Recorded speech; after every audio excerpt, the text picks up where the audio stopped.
What is up, everybody?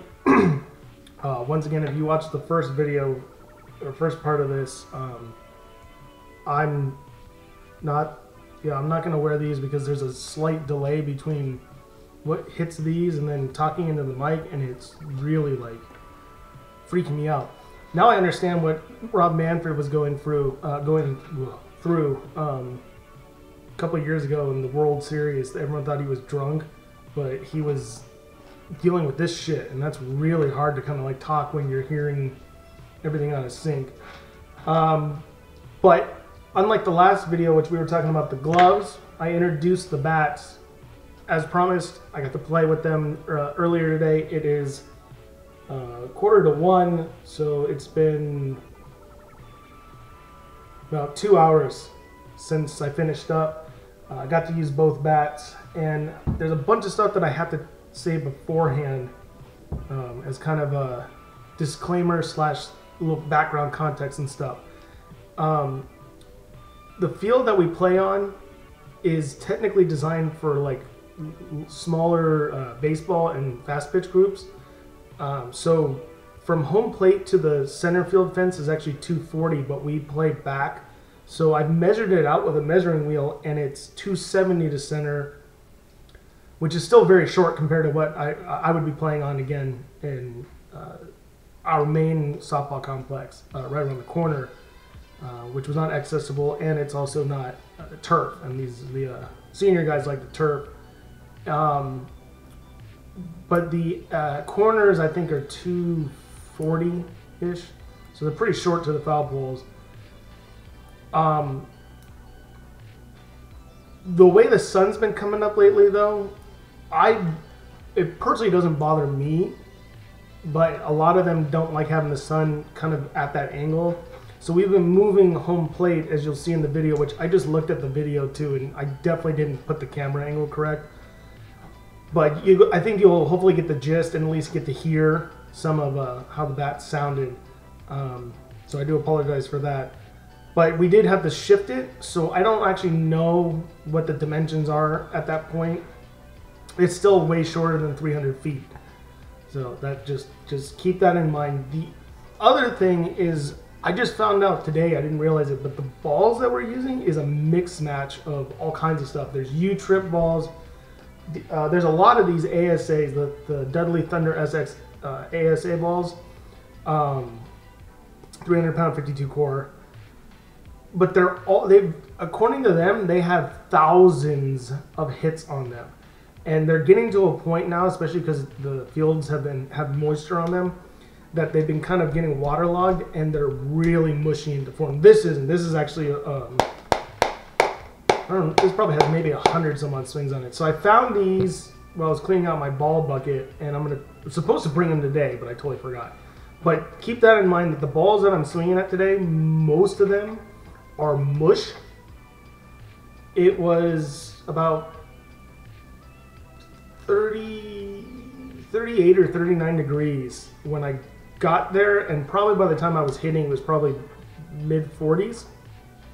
And then by the time we finished up, it was probably mid-50s. So it's pretty cold. So keep that in mind. Wow, that's really buzzing. So keep that in mind as well. What else was there? Not windy, so no issues with the wind. But I do make sure to keep the bats in my room, so they, for the most part, stayed pretty warm. And there's a spot where the sun starts hitting the backstop, and we keep our bats there, and it's just a natural way for them to warm up a little bit. So the bats shouldn't have been too cold. And then the balls, I think the balls stay in the guy that brings the balls, I think they stay in his truck. So they might have been pretty cold. But again, like I said, they're mushy. It's a small field. The other thing too, and I don't like ratting on I don't like shitting on anyone that pitches, because whether you suck at it or not, at least you're doing it. Like, I sure as hell don't want to. But the guy that's doing it is, in the first one for the Resmondo, is not terribly good at it. He has the habit of, releasing it like that. But they were short, and I used to really like those lower pitches, you know, like almost knee down and then golf swing them. He pitched me one of those a month ago, and when I reached forward, my right knee actually popped out. And luckily when I hit the ground, it popped back in, but of course I wasn't recording it that day. But I'm actually paranoid now about swinging at lower pitches, and that's kind of what he was giving me. I also get a lot of deep pitches too, which I should lay off. And if I was playing like competitive, I would get that right. But in the league that I play on, you're pitching, your own teammate pitches to you, so you only get 3 swings. So I gotta swing at whatever they give me. So keep that in mind as well. I don't consider myself, you know, like a ultra high talented player, like you know, hitter, like a lot of these people that do bat reviews. I'm just your average everyday Joe.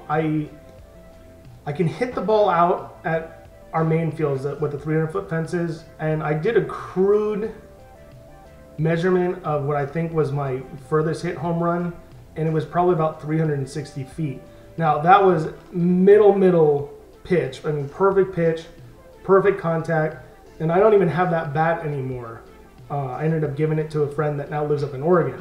But what's fascinating about that is it was a Z2000 Louisville. I have a Z4000 Louisville, and I don't think I would come even close to hitting a ball out with this. It is incredibly stiff. The carbon on this is so stiff, and yet I've got, I think I showed this in the other video, but I've got surface like cracks. I don't know how well you're gonna be able to see that, but I actually do have surface cracks on this, and yet this bat is so stiff on the barrel, and it's got a really unique sound to it too. So, you know, it's interesting, like some of these bats are considered like stiff barrels and some of them are soft barrels. And when I was hitting these with the mallet, you know, I was like, wow, these are actually really kind of like spongy. They're really spongy. And I think with a harder ball, you know, an actual solid ball, I would have better success. So it's kind of unfortunate that I was swinging at mush balls with a mush ball bat. I actually probably would have been better off swinging with this one. There are 2 Trump BP balls that are multicolored, so you can practice, like, I don't know, I guess hitting a specific part of the ball. Those ones I think have the least amount of hits on them, so I got better feedback off of hitting those, but the problem is there's only 2 in the whole bucket. It's kind of similar to this. This would be really interesting to swing with these ones, because this is a home run derby ball. Yeah, I could probably hit the shit out of this one. I mean, you can anyways, but it would feel really good on these. So keep that in mind as well. But I've never swung soft barrel bats like this before. Kind of liked it. They're extremely forgiving. I think I hit one. I think it might have been the Schiffhauer. It might have been the Hellcat. Yeah, I hit one right there. You know, I mean, that's pretty rough, hitting it right there. It didn't hurt at all. So really forgiving bats. Pretty good sweet spot. This actually, there's a swing on there, and I'll talk through it as we're watching them. There's a swing on this one, and it was probably this one, honestly. I mean, it felt like the bat opened up right away. It was pretty shocking. Or maybe it was this one. I don't know, but it felt super good. These are, so this is a 27.5 with a ½ ounce end load. I found out. This is an ounce end load 26. So the Mule load, I found out, and I got to tell the bat guru that is in this video, is a Smash It Sports term. So Easton calls this load a mother load, but if it's an SIS special, which is what these two are, they call them mule loads. And Schiffhauer himself was actually the one that coined this term. That's an ounce end load. Anything that says loaded or player loaded, there you go, player loaded, is a ½ ounce. But because this is a 27.5, it's still pretty damn heavy. I mean, it actually swung really fluid. But again, I got some terrible pitches, so it was really hard to kind of, like, I had to first make sure that I was even going to be able to make contact instead of just saying like, hey, load up, get ready, and go. That's my only gripe. But again, at least someone's doing it. This bat, actually, in the second round, the lefty that pitches to us, I think, is a better pitcher. And so I did get better contact with this. But funny enough, I used a full round with this. I used a full round with this, and then I did a half for the final round. Loved this bat the first round, the beginning. Was okay with this one in its round, and then when I did the half and half, I actually really enjoyed swinging this one the second time through. So I don't know which one I'm leaning to more. I think I'm better off swinging something that's a 26 with an ounce end load versus trying to swing something that's almost 28 ounces from my back standpoint. I still felt like I was in better control with the Hellcat, with the Schiffhauer. I think that's everything I was supposed to talk about first. So squishy balls, smaller field, pretty inconsistent pitcher in the first round. Being off to the side is really uncomfortable for me. I like the awareness of where the field's at. Like, I don't know. It probably shouldn't matter to a good hitter. I'm not a good hitter. But I like the idea of just being at home plate, or the equivalent of what we have as a home plate, and then having the field the way it's supposed to be. That's just me. That felt weird. So there was a whole bunch of stuff. And then, again, I mean, the balls are the big killer. Because I think we would get much better info on how the bats work if we were using better balls. So I'm going to hope the next time I get to practice, I'm supposed to practice on Monday, but it's supposed to rain here in the Bay Area. But that's a different set of balls with a different group of, it's still senior guys, but it's a different person that brings the balls out, I guess. So maybe if I do go out there, I don't know if I'll record it, but at least I'll get better feedback, and then I'll be able to address it, or maybe I'll make a follow-up video or whatnot. Okay, so that's the gist on that. So we're gonna watch just a little bit of footage that I was able to pick up. Again, I apologize. It is not the best. How did I do this? I'm trying to figure out how I actually did this. So I'm wondering if I can shrink myself. So, and then set up a little video catcher. Let me get this going. Okay, and then I need a window capture. Like so. Do I have the... I gotta make sure I get the capture cursor, because that way I'm gonna point at some stuff, but...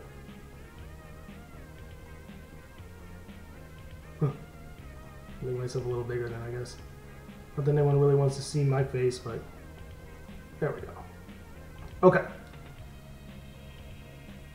So again, you can see I totally screwed up, and I should have pointed this up a little higher.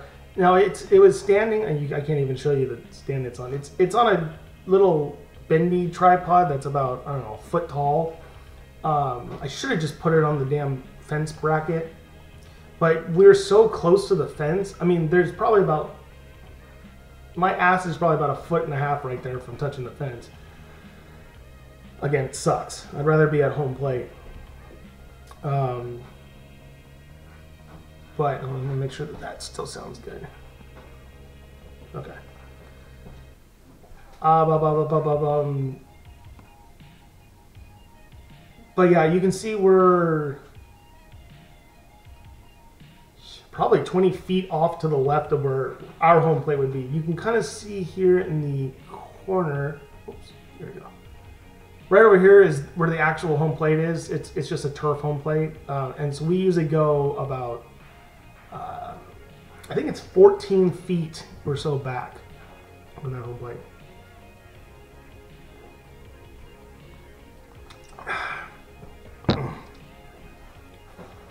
So anyways, sorry, I should actually fast forward through this. There we go. So again, this is the first bat we were using, the Easton Lady Resmondo. It is a 27.5-ounce bat with a half ounce end load, 25.5-inch barrel. And the funny thing is, I totally rolled over, chunked both first hits. So both first hits were basically the same. But yeah, you were literally watching the very first hits that either of these two bats got to have. But trust me, I mean, a lot of these pitches were just incredibly uncomfortable to hit. I also felt really stiff this first round, which I tend to because of my back. But you can kind of see with my legs that I'm really like scared to extend my stride, so I tend to keep a pretty short stride now because that right leg is just so. And plus, my left leg last week wasn't even in alignment. My knee was not in proper alignment, so I was actually kind of in a bit of pain while I was running around. Felt great today, thank God. My left arm feels better now, but it hurt this morning. It was popping up. Oh, it just kind of popped right there. But my left shoulder, for whatever reason, was having issues. There you go. Sounds great, though. Sounds much better than this one, that's for sure.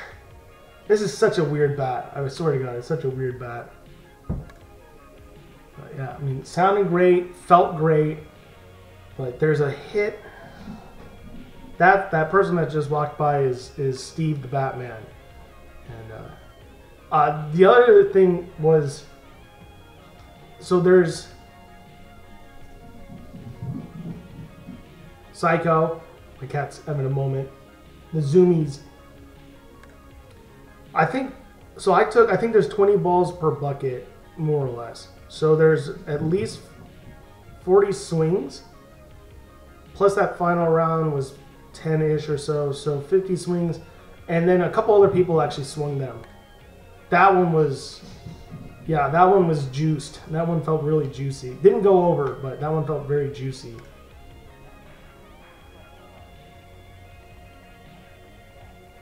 Yeah, it's an ounce end load, so I got to tell him next week, or if I remember.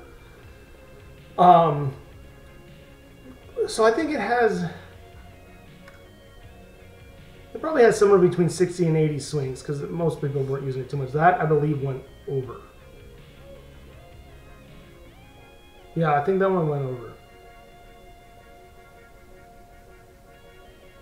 I don't know, he told me, but again, I think that was probably like 250. I mean, I don't know how far past the fence these ones were going. I had one ball with the Hellcat in the third round, because the third round we actually moved the mound back, or the plate back to where it was supposed to be, and I hit a ball that was definitely a no-doubter. The other ones that went out didn't feel like no-doubters to me, or balls that were going to go over the fence in the main Central Park, the main place I play at. So I don't know if that's because, again, these are squishy balls. So I mean, I'm hitting balls that weren't giving up the trampoline effect that some of the other ones were. Some of the ones that actually still had some life in them. But they were going. Honestly, the ball kind of carried. It was really weird. The ball had more carry than usual today. It's kind of for a cold day too. It wasn't a hot day. Like that one was nuked. I think looked good.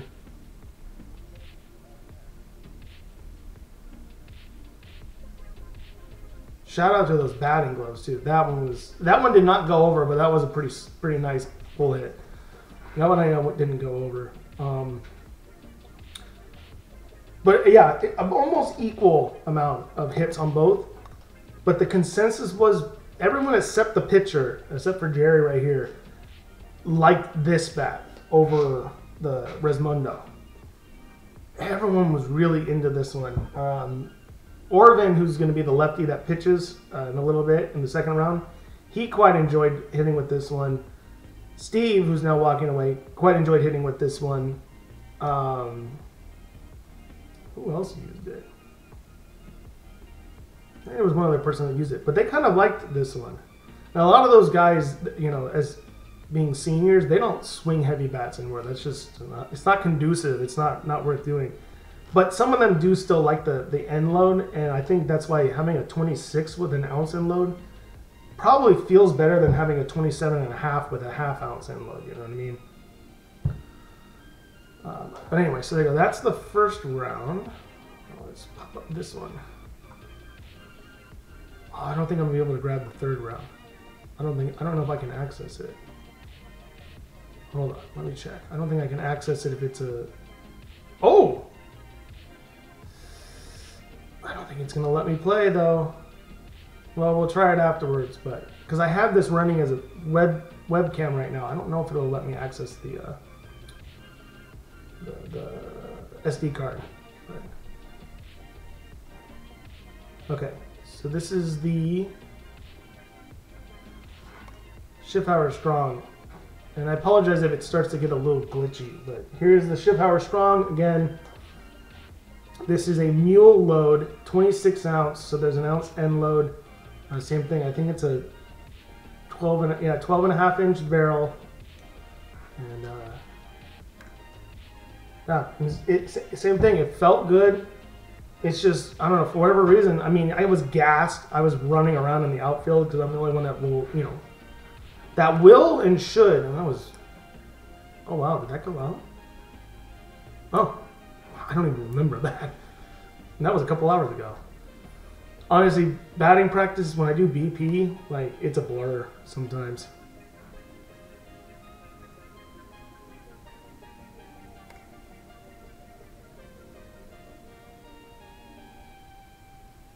And obviously I was rotating, you know, like a sane human being. That looked like it knuckled a bit. But I was rotating it to make sure that all sides, I mean, not a single side felt terrible, you know what I mean? Right out of the wrapper. Like this one has, I think it's the Z, because it looks like I've swung one on that side, but the Z4000 side on this is decent-ish. Yeah, you can even see the water popping off the balls already. My Mizuno is the same thing. There's a strip where all the various leagues, you know, the certifications are on. That spot is hot, but the rest of the bat is still really stiff. I got both of them used, so the person that was using them was an idiot and didn't rotate their barrel. I wanted to make sure that I rotated it every time, so that way it hopefully it will break in evenly. Now, there is something, if you are watching this and know about Smash It Sports, they offer a service where they can roll your bat. It is not shaving, it is rolling your bat. So they'll literally put it through a machine where it'll basically break the fibers down, which you're essentially doing when you hit the ball. But do it in an even way, and then that way you're guaranteed that the whole barrel is already broken and ready to go. For, I think it's 30 bucks. Problem with that is they have to remove the wrapper, so it voids the warranty. And you basically just eliminated a whole lot of its life expectancy by doing that. I'd rather just break it in myself. I've got plenty of time until the season starts in the spring. So I'm just going to do it the way I should. Again, having proper balls is going to help the process, because swinging at sponges is not going to help, you know. Yeah. Also, shout out to those batting gloves. Those batting gloves are fucking cool too. Not as durable as the first gloves I was wearing the first one. I think they're over there right now. But those ones were more comfortable because they're lighter. There's a lot more like not neoprene, but it's more like spandex kind of stuff. And I kind of like gloves like that. And that was it. Oh, man, it's so fast when Orban pitches. The only good thing about this is I don't have the sun in the camera. That's the thing that's been killing me in some of my videos, is the sun. It's just too damn bright. Okay, let's give it a shot and see if this one works, but I really doubt it. I think it's going to be... Ooh, what is this? Oh, that was this. See, this should be it, right?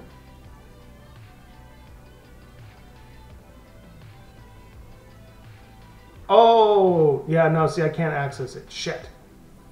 It's fine. You're not missing a whole lot. I'm not going to lie. It's basically the same old, same old. There you go. But yeah, that's just a little bit of what these look like right out of the wrapper. So they always say, oh yeah, you can hit bombs right out of the wrapper. If you're a good hitter, probably. Could I have hit out of Central Park with brand new balls in this? I think I might have. And a good pitcher. I think I might have. They feel, again, they feel like right there. It's just, I mean, I'm just tapping that, and look at the bounce back on it. They're definitely juiced, and I'm happy. I'm looking at it. I don't see any surface cracking or anything like that. So I'm hoping that it's going to last quite a while. I always get a little nervous about these little two-piece sections because sometimes they can come loose, but so far that feels good. Like I said, I hit end cap. I watched a couple people hit end cap, which kind of made me cringe. And as I said, I hit almost handle with the Hellcat. No sting, no issues there. Solid bats for $100 a piece. I'm pretty excited, and I'm excited to see going forward how they do. Again, especially hopefully if we can get some better balls. But yeah, so far, really, really impressed. I can't decide yet which of the two I like more. I'm kind of leaning, I think, to the Schiffhauer to start. Again, I think this is probably the best weight distribution that I should be using, at least for now, is a 26 ounce, but with an ounce end load versus using something a little bit heavier than this. But my back had no issue swinging either of these, and I didn't feel like I was overly exerting myself with either bat, which is really cool as well. And yeah, that's my thoughts on them for now. So this is no longer available on Smash It Sports, so I don't know if there's any other place to get this particular one, other than on, you know, on the aftermarket on eBay or whatever. But the Hellcat, I believe, is still in. Check right now, actually. Let's actually do it. I don't know. I'm just gonna, because I just. What? Oh, that article. I think I misread that, but that article said Ohtani can pitch after all. Like, what? There's too much news, too much information. Okay, Smash It. Smash It Sports. Alright, let me move that over here. Okay, so the Hellcat. Oops. Oh God, I thought that said 100% off. Like no chance. Easton Hellcat. Yeah, Hellcat. There we go. Schiffhauer. Whoa, why is that? That's weird. Why is the 2021? Oh, they don't even sell it anymore. So they had a Schiffhauer Strong 2021, same thing, Mule load U-trip, and it was $300. Oh, there was only 340 of them available. Whereas I think they had quite a bit more of these ones. I think. Did it say what the weight was? Oh, 1 ounce. There you go. Yeah. 1 ounce, and they have. So they have 26s like this still, and then 27s. They have no more 28s of this bat. And again, this is the new U-trip tested one. So this is the NTS tested one. So this is 240 compression compared to the 220s that these old U-trip bats have. So these are supposed to not be as hot, but could have fooled me, at least so far. So if you're interested in it, Schiffhauer's still there. Play Resmondo. It is gone off of Smash It Sports. But yeah, there we go. Hopefully you enjoyed that. Hopefully that was at least a little bit helpful. Probably not, but if you're a everyday Joe looking for a bat, I mean, you can pay $100 for an alloy bat, get yourself a freaking composite bat. It's gonna, I mean, I can't tell you how many new teams, especially this past season. It's too bad I wasn't playing because they're the best teams to play against. They're the most fun. We had a bunch of brand new teams that were swinging some cheap ass, like, no offense to Walmart, but like some cheap ass Walmart aluminum bats. Man, if you handle or if you end cap an aluminum bat, forget about it. These are the way to go. It gives you an opportunity, even if you're a really, really, really bad hitter, to still put the ball in play. And for $100, how can you go wrong? And one of these bats is perfect for your team. I would just recommend, if you're one of those kind of people, don't get a heavy bat, especially if you're playing co-ed, because you're going to have a lot of girls that definitely don't want to swing that, and probably a lot of guys that don't want to swing something that heavy. Stick with the 26. Balance would probably be smart, but I think this is still manageable for most people, personally. But anyways, I am the Crappy Gamer, and thank you so much for watching, and I will see you all soon. Till then, toodaloo.